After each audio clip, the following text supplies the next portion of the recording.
အားလုံးပဲမင်္ဂလာပါကျွန်တော်တို့ဒါ Manchester United အသင်းရဲ့လက်ရှိ23ထိအပြောင်းအရွှေ့တွေဖြစ်ပေါ်နေတယ်လက်ရှိနေရာရေးစကွက်မှာလည်း Manchester United အသင်းကဒါတချို့သောကစားသမားတွေဆိုလဲဒါအန်အန်တင်လာဆိုတာနာမည်မထွက်ဘဲနဲ့တန်းခေါ်လိုက်တဲ့အနေအထားတွေလည်းကျွန်တော်မြင်တွေ့ခဲ့ရတယ်ဒီတော့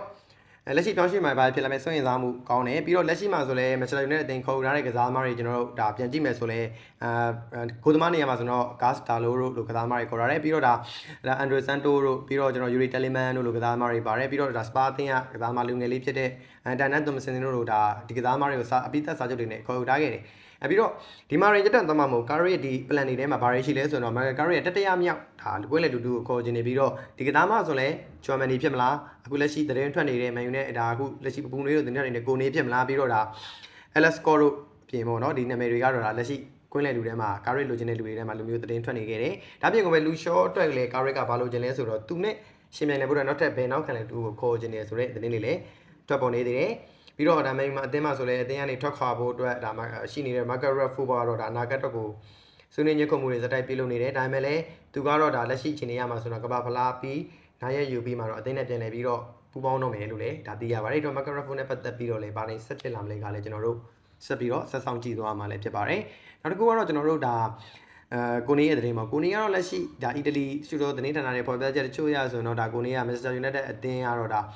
ရိုမာကွင်းလဲလူတကိုနေနဲ့တူးချင်းကိုသဘောတူညီမှုရရှိခဲ့ပြီလို့လည်းပေါ့နော်ဒါသတင်းတွေထွက်ပေါ်နေတယ်ဒီမှာဆိုတော့ရိုမာအသင်းရဲ့တာဝန်ရှိသူတွေကို Manchester United ကဘယ်လောက်နဲ့ကန်လန်းမလဲဆိုတော့ပေါင်တန်း9ယူရိုတန်း90ပေါင်42.8တန်းနဲ့ကန်လန်းမှုပြုလုပ်နေပေမဲ့လည်းကျွန်တော်တို့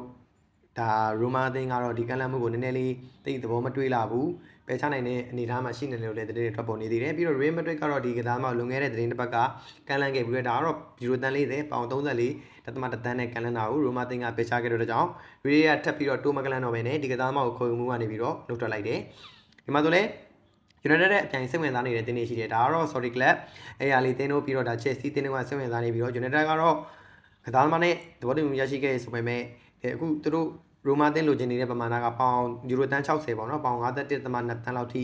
လိုချင်တဲ့ပမာဏကိုပြီးသွားနိုင်မလားဘယ်လိုမျိုးဆက်ဖြစ်မလဲကတော့ဆက်ပြီးတော့ကျွန်တော်တို့အဆောင်ကြည့်သွားမှာလည်းဖြစ်ပါတယ်ဟုတ်ကဲ့ပါကျွန်တော်ဒါတင်ဆက်ပေးခဲ့တာကတော့ကျွန်တော်တို့ Manchester United အသင်းနဲ့ပတ်သက်တဲ့အကြောင်းတွေကိုတင်ဆက်ပေးခဲ့တယ်ဒီတော့ဒီမှာဆိုလဲ Man U အသင်းကတော့ဒါကိုနေကိုခေါ်ဖို့အတွက်တော့ချူသောလန်းသားတွေရှိတယ်ဒါပေမဲ့ဒီသူတို့လိုချင်တဲ့ပြောင်းရွှေ့ကိုပေးမလားသူတို့လက်ရှိ Man U ကန်လန်းနေကြီးနေပဲစီမံသွားမလားတော့ဆက်ပြီးတော့စောင့်ကြည့်သွားမယ်ဒါပြင်ကိုပဲကျွန်တော်တို့ Mason Mount ရဲ့သတင်းတွေကလည်းနည်းနည်း Newcastle အသင်းနဲ့ Roma လေးတွေပေါ့အဓိကတော့အသင်းကစားမှတည်ငြိမ်နေပေမဲ့ဒီလိုပေါ့နော်ဒါသတင်းတွေ Roma တွေပဲတော့ရှောက်ထွက်နေတော့ကြားတယ်ပြီးတော့Casemiro အနေနဲ့ကလည်းဒီကူ Major League မှာဒီကစားခွင့်ရဖို့ကိုဒါတချို့သောပြဿနာလေးတွေတက်နေကြလို့လေသိရတယ်ဒီအကြောင်းအလေးပဲကျွန်တော်နည်းနည်းလေးပြန်သိရန် sharing လေးပြန်လုပ်ပေးပါမယ်ကြည့်ရှုအားပေးခဲ့တဲ့ပရိသတ်များအားလုံးလည်းကျေးဇူးတင်ပါတယ်